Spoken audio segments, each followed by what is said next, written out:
இன்றைக்கி நம்ம கிச்சனில் என்ன பார்க்க போகிறோன்னா ரொம்ப சிம்பிளான ஒரு லன்ச் மெனு தான். வாங்க இன்றைக்கி என்ன சாப்பாடுன்றதை பார்க்கலாம். பார்த்தீங்கன்னா சுட சுட வடித்த சாதம், அதுக்கப்புறமா அந்த பக்கம் பார்த்தீங்கன்னாக்க மோர் குழம்பு. எங்கள் ஆற்றுல யூஸ்வலாகவே வீக்லி ஒன்ஸ் மோர் குழம்பு பண்ணிவிடுவோம். அதனால் இன்றைக்கி மோர் குழம்பு. டெய்லி சாம்பார் ரசம் சாப்பிட்றதுக்கு இது கொஞ்சம் வித்தியாசமாகவும் இருக்கும், டேஸ்ட்டாகவும் இருக்கும். அதனால் இந்த மாதிரி மோர் குழம்பு எங்கள் ஆற்றுல பண்ணிவிடுவோம். இன்றைக்கி இருக்கிற தானை வச்சு தான் நாங்கள் பண்ணது. இன்றைக்கி வெறும் மாங்காய் முருங்கைக்காய் போட்டு தான் மோர் குழம்பு பண்ணியிருக்கு.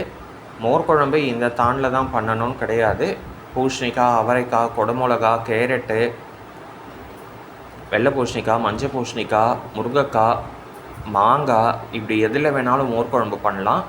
இன்றைக்கி ஆற்றுல மாங்காவும் முருங்கைக்காவும் இருந்ததுனால போட்டு மோர் குழம்பு பண்ணியிருக்கு. ஏற்கனவே நம்ம வீடியோவில் 2-3 தடவை நான் சொல்லியிருக்கேன். இருந்தாலும் அம்மா எப்படி பண்ணான்றதையும் நான் சொல்லிடுறேன். ஒரு ட்ரை வானலி எடுத்துட்டு அதில் ஒரு 2 ஸ்பூன் கடலைப்பருப்பை நல்லா செவக்க வறுத்து எடுத்துக்கோங்க. நல்லா வறுத்து எடுத்து தனியாக வச்சுருங்கோ.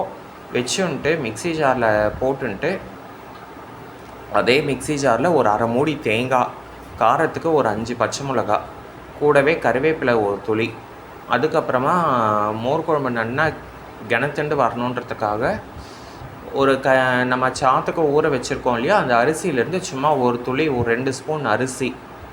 அதுக்கப்புறமா காரத்துக்கு இன்றைக்கி நாங்கள் பச்சை மிளகா தான் போட்டிருக்கோம். நீங்கள் காஞ்ச மிளகா போடுறீங்கனாலும் போடுங்கோ. நாங்கள் பச்சை மிளகா ப்ளஸ் பத்தாத்துக்கு மிளகு, ஒரு 4-5 மிளகு, அதுக்கப்புறமா ஜீரகம், இதெல்லாத்தையும் சேர்த்து நல்ல வெண்ணெய் மாதிரியும் இல்லாமல் கொரகொரனும் இல்லாமல் 2 கட்டான் ஸ்டேஜில் நல்லா அரைச்சி எடுத்துருங்கோ. அரைச்சி எடுத்து தனியாக வச்சுன்ட்டு அடுப்பில் ஒரு பாத்திரத்தை வச்சுட்டு அதில் மோர் குழம்புக்கு தேங்காய் எண்ணெய் தாளித்தா தான் நல்லாயிருக்கும். தேங்காய் எண்ணெய் ஒரு 4-5 ஸ்பூன் விட்டுருங்கோ. 4-5 ஸ்பூன் விட்டுட்டு கடுகு, வெந்தயம் மட்டும் தாளிங்கோ. ஏன்னா நம்ம அரைக்கும் போதே ஜீரகம், கருவேப்பிலை எல்லாம் அரைச்சிட்டோம் இல்லையா, அதனால் தாளிக்க வேண்டாம்.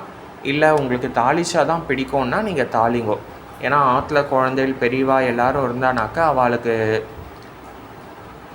கருவேப்பிலை இதெல்லாம் சாப்பிடும்போது தொண்டையில் மாட்டோம். அதனால் நம்ம இப்படி அரைச்சி போட்டுட்டோம்னா நமக்கு எந்த சிக்கலும் இல்லை, அழகாக சாப்பிட்டுருவா, தனியாக எடுத்தும் வைக்க மாட்டா. அதனால் நாங்கள் அரைப்போம். உங்களுக்கு எது சௌரியமோ நீங்கள் அதுக்கேற்ற மாதிரி பண்ணிக்கோங்க. ஒரு பாத்திரம் வச்சுட்டு தேங்காய், கடுகு, வெந்தயம் இதை தாளிச்சிட்டு எண்ணெய் தான் போடுறீங்களோ. இன்றைக்கி நாங்கள் முருங்கைக்காவும் மாங்காவும் போட்டோம். தான் போட்டு ஒரு 2 வதக்கு நல்லா வதக்கிடுங்கோ. அது நல்லா வதங்கினதும் ஓரளவு முங்குற அளவுக்கு தண்ணியை விட்டு நல்லா கொதிக்க விடுங்கோ. இந்த மாங்காய், முருங்கைக்காய் நல்லா வெந்து 3/4 வேகட்டும். நல்லா வெந்ததுக்கப்புறமா உப்பு போட்டுருங்கோ. ஏன்னா திடீர்னு மோர் குழம்பு பிளான் பண்ணதுனால தயிர் புளிக்கலைன்றதுக்காக நாங்கள் ஒரு 2 தக்காளி போட்டிருக்கோம். நீங்கள் தக்காளி போடுறீங்கன்னா போடுங்கோ, இல்லை வேண்டான்னா இருக்கிற புளிப்பு போதுன்னா ஓகே, அது உங்கள் சௌகரியம். நாங்கள் தக்காளியும் போட்டிருக்கோம். தக்காளி போட்டு 2 உப்புக்கல்லையும் போட்டிருக்கோம். வேணுன்ற அளவு உப்பு போட்டுருங்க. மோர் குழம்புக்கு வேணுன்ற உப்பை போட்டுருங்கோ. உப்பை போட்டு அது நல்லா எல்லாம் சேர்ந்து வரட்டும். உப்பு பிடிச்சி காய் நல்லா வெந்ததுக்கப்புறமா நம்ம அரைச்சி வச்சுருக்கோம் இல்லையா, கடலைப்பருப்பு, தேங்காய், ஜீரகம் இதெல்லாம் அரைச்சி வச்சுருக்கோம் இல்லையா, அந்த விழுதை இந்த கொதிக்கிற தானில் விட்டுருங்கோ.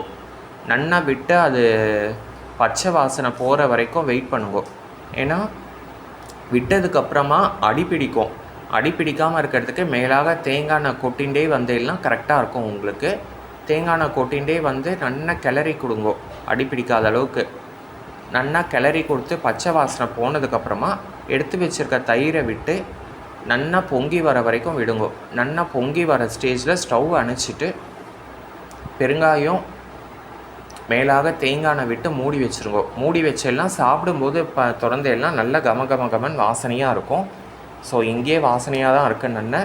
ஸோ அதனால் சிம்பிளான கடலைப்பருப்பு போட்டு மோர் குழம்பு நம்ம ஆற்றுல ரெடி ஆகிடுது.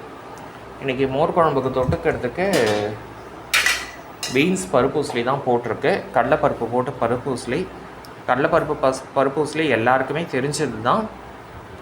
இருந்தாலும் எப்படி பண்ணுன்றதை சொல்லிடுறோம். முதல் நாள் நைட்டே கடலைப்பருப்பை நல்லா ஊற வச்சுருங்க. ஒரு கப் எடுத்து ஊற வச்சுருங்க. ஊற வச்சுட்டு காத்தால எழுந்துச்சி ஒரு 2-3 வாஷ் நன்னா கொடுத்துருங்கோ. காத்தால எழுந்துச்சி பார்த்தீங்கன்னா கடலப்பருப்பு நன்னா ஊறியிருக்கும். கையால் ஒடிச்சல்னாலே ஒடியா அந்த அளவுக்கு நன்னா ஊறியிருக்கும். ஊறின அந்த கடலைப்பருப்பை 2-3 வாஷ் கொடுத்துட்டு அதை மிக்சியில் போட்டுட்டு காரத்துக்கு காஞ்ச மிளகா ஒரு 3-4 மிளகா போட்டிருங்கோ. 3-4 மிளகா போட்டுட்டு நாங்கள் இன்றைக்கி மிளகா மட்டும்தான் போட்டிருக்கோம். நீங்கள் மிளகு காரம் போட்டு வேணும்னா நீங்கள் மிளகும் சேர்த்துக்கலாம், தப்பு கிடையாது. காஞ்ச மிளகா, கடலைப்பருப்பு, கருவேப்பிலை, ஜீரகம், கூடவே இந்த பருப்புக்கு ஏற்ற அளவு உப்பு, இதையும் போட்டு நல்லா அரைச்சிருங்கோ. அரைச்சி அதை தனியாக எடுத்து வச்சுட்டு ஒரு கடாய் வச்சுட்டு பருப்பூஸ்லேயும் தேங்காய் எண்ணெயில் பண்ணால் நல்லாயிருக்கும். அதனால் நாங்கள் தேங்காய் எண்ணெயில் தான் பண்ணியிருக்கு. நீங்கள் எந்த எண்ணெயில் உங்கள்கிட்ட இருக்கோ நீங்கள் அதுக்கேற்ற மாதிரி பண்ணிக்கோங்க. தேங்காய் எண்ணெய் விட்டுட்டு கடுகு உளுத்தம்பருப்பு தாளிச்சிட்டு கூடவே ஜீரகமும் தாளிச்சிருங்கோ. தாளிச்சிட்டு நம்ம அரைச்சி வச்சுருக்கோம் இல்லையா இந்த கடலைப்பருப்பு, அதை போட்டு நல்லா கிளறி கொடுங்கோ. அதை தண்ணியே விடக்கூடாது. அதை போட்டு கிளறிட்டு மூடி வச்சுருங்கோ. மூடி வச்சுட்டேனாலே உங்களுக்கு அந்த மூடி வைக்கிற விசர்த்து கொட்டுற தண்ணியிலே உங்களுக்கு கடலைப்பருப்பு நல்லா வெந்துடும். நல்லா வெந்து உதிரியாக ஆனதுக்கப்புறமா பீன்ஸை தனியாக வேக வச்சு எடுத்து வச்சுட்டு இந்த வேக வச்ச கடலைப்பருப்பில் அந்த பீன்ஸை கொட்டி நல்லா கிளறுங்கோ. நல்லா கிளறிண்டே வந்தேன்னா உங்களுக்கு அப்பப்போ நடுவில் எண்ணெய் விடுற மாதிரி இருக்கும். எண்ணெய் விட்டுண்டு நல்லா கிளறிண்டு வாங்கோ. நல்லா இந்த பீன்ஸு, கடலைப்பருப்பு இது எல்லாம் சேர்ந்து நல்லா ஒத்தாப்பில் வரும். ஒத்தாப்பில் வரும்போது பெருங்காயத்தை போட்டு ஸ்டவ் அணைச்சிருங்கோ. அவ்வளோதான், சிம்பிளான ஒரு கடலைப்பருப்பு பருப்பூஸ்லி, பீன்ஸ் பருப்பூஸ்லி ரெடி. ஸோ பீன்ஸ் வேக வைக்கும்போதே உப்பையும் பீன்ஸுக்கு எவ்வளோ வேணுமோ அந்தளவுக்கு உப்பையும் சேர்த்து போட்டு வேக வச்சுருங்கோ. ஏன்னா கடலைப்பருப்பு நம்ம அரைக்கும்போது கடலைப்பருப்புக்கு ஏற்ற மாதிரி உப்பு போட்டிருக்கோம், பீன்ஸுக்கு ஏற்ற மாதிரி நம்ம உப்பு போட்டு வேக வச்சுருக்கோம். அதனால் ரெண்டுத்துக்கும் தனித்தனியாக போட்டிருக்கோன்றதுனால பருப்பூஸ்லி பண்ணும்போது போட வேண்டாம். அப்படி சப்போஸ் நீங்கள் பண்ணும்போதே டேஸ்ட் பார்த்து உங்களுக்கு பருப்பூஸ்லியில் உப்பு பத்தலைன்னா அப்போ போட்டுக்கோங்க. அதனால் சிம்பிளான ஒரு கடலைப்பருப்பு பருப்பூஸ்லி ரெடி ஆகிடுது. அவ்வளோதான், இன்றைக்கி நம்ம மாட்டில் ஒரு சிம்பிளான சமையல் தான்.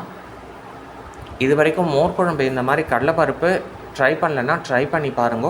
டேஸ்ட் நல்லாவும் இருக்கும், கொஞ்சம் வேலையும் நமக்கு சுலுவாக அமையும். ஸோ இந்த மாதிரி மோர் குழம்பும் கடலைப்பருப்பு பீன்ஸ் பருப்பூஸ்லேயும் ட்ரை பண்ணி பார்த்துட்டு உங்கள் வேல்யூபிள் கமெண்ட்ஸ் அண்ட் ஃபீட்பேக் சொல்லுங்கள். இது வரைக்கும் நம்ம கிச்சனை சப்ஸ்கிரைப் பண்ணலைன்னா இதுக்கப்புறம் சப்ஸ்கிரைப் பண்ணி பெல் பட்டன் ஐக்கான் ப்ரெஸ் பண்ணுங்கள். நாளைக்கு இன்னொரு லஞ்ச் வீடியோவோடு உங்களை மீட் பண்ணுறேன். தேங்க்யூ.